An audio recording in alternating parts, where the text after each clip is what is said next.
Fala galera, e aí 100% bom pessoal? Eu resolvi nessas próximas aulas, nessas próximas três aulas, essa e as duas posteriores, tá revisando os conceitos dentro das principais funções trigonométricas, que estão sendo cosseno e tangente. E a gente vai começar pela tangente, vamos rever os conceitos que nós vimos nas aulas passadas e possivelmente algum detalhe que ficou por falar a gente vai estar vendo nessas aulas, fechou? Bom pessoal, para a gente entender o que é a tangente, a gente precisa entender o triângulo retângulo, que foi a nossa primeira aula onde nós vimos que as funções trigonométricas derivam do triângulo retângulo, ou seja, do teorema de Pitágoras, mais especificamente do teorema de Pitágoras. E nessas primeiras aulas nós vimos que a tangente de um ângulo é o cateto oposto sobre o cateto adjacente. Se a gente está olhando para esse ângulo alfa aqui, por exemplo, o cateto oposto a alfa é esse cateto aqui, ó, AB.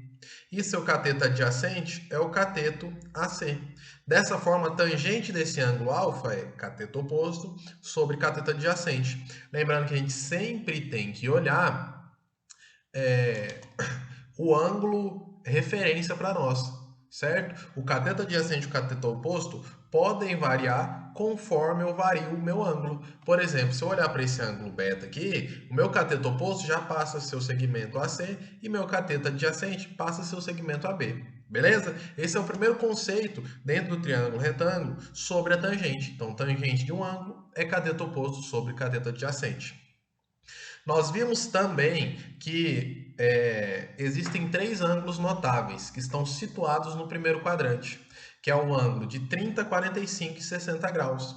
A partir daquele conceito que nós vimos nas aulas passadas de cateto oposto sobre cateto adjacente, nós conseguimos determinar a tangente desses três ângulos, que é raiz de 3 sobre 3, 1 raiz de 3. Em uma das nossas aulas, nós vimos até uma musiquinha onde nós conseguimos construir a tabela trigonométrica para esses três ângulos que nós chamamos de ângulos fundamentais, ou os arcos notáveis. Lembre-se, esses três ângulos, sempre que eles aparecem em algum exercício, eles não vão aparecer explícito, tangente do ângulo de 30 graus é raiz de 3 sobre 3.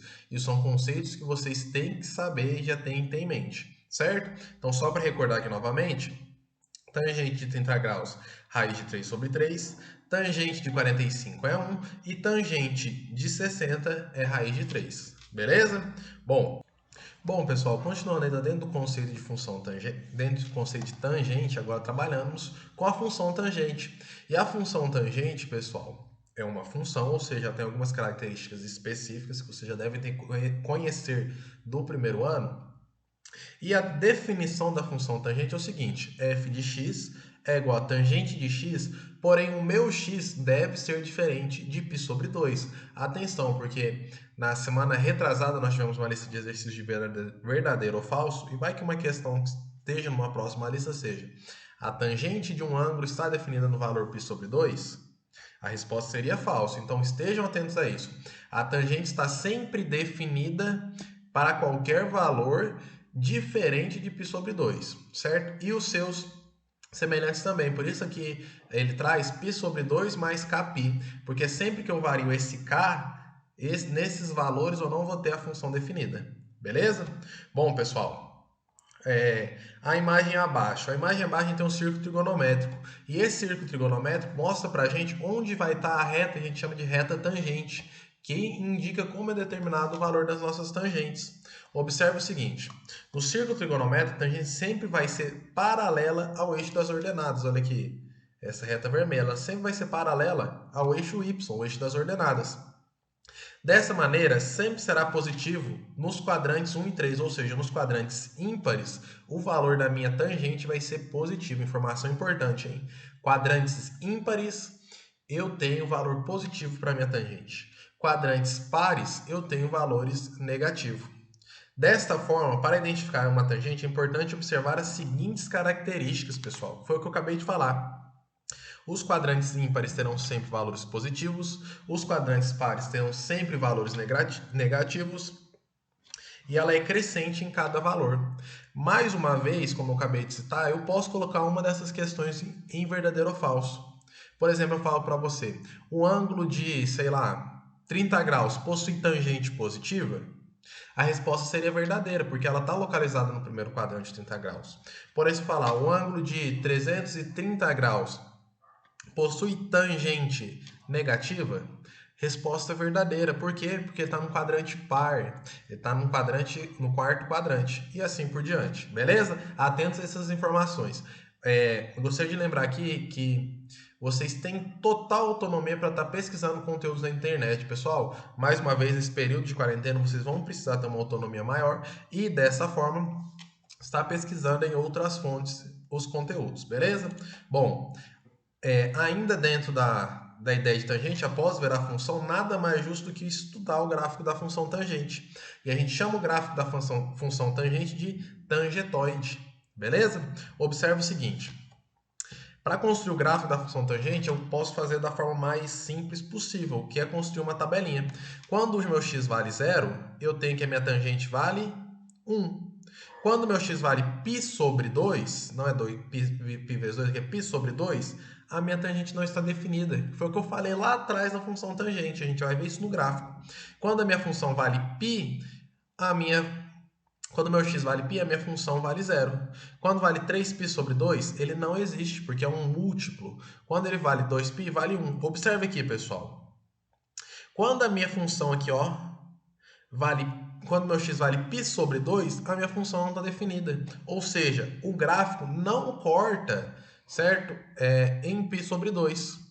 Quando eu pego os múltiplos de π sobre 2, ela também não vai cortar, como aconteceu em 3π sobre 2, como acontece em 5π sobre 2. Então, toda vez que eu pegar um múltiplo de π sobre 2, a minha função tangente não vai estar definida.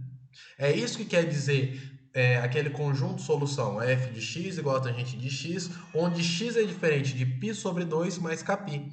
Ou seja, os múltiplos de π sobre 2 não estão definidos para o gráfico da minha função, nem para a própria função tangente.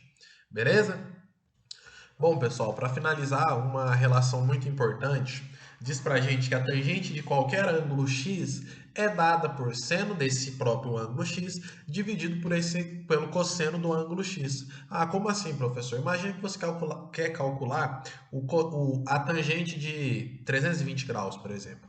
O exercício só te dá o seno e o cosseno de 320. O que você tem que fazer? Pegar esse seno que o exercício te deu e dividir pelo cosseno. Assim você vai conseguir obter o valor da tangente desse ângulo. Essa relação é muito prática em diversos exercícios, principalmente no Enem. Beleza, galera? Então tenham essa relação em mente também. Tangente de um ângulo x é igual ao seno do próprio ângulo x dividido pelo cosseno do ângulo x.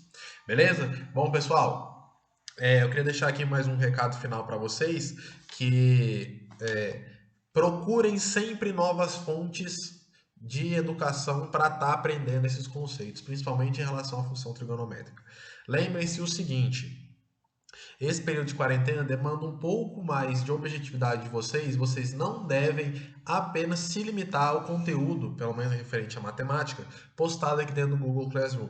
Procurem novas fontes, procurem novos locais para encontrar diversos materiais, procurem resolver outros exercícios além dos exercícios propostos nas listas de exercício, beleza? E no mais é isso. Lembre-se que a gente tem nossos canais de comunicação, WhatsApp, Telegram e o próprio Classroom para vocês estarem exibindo suas dúvidas e estarem questionando, fazendo sugestões, certo? Em relação ao conteúdo de matemática. No mais, é isso. Valeu e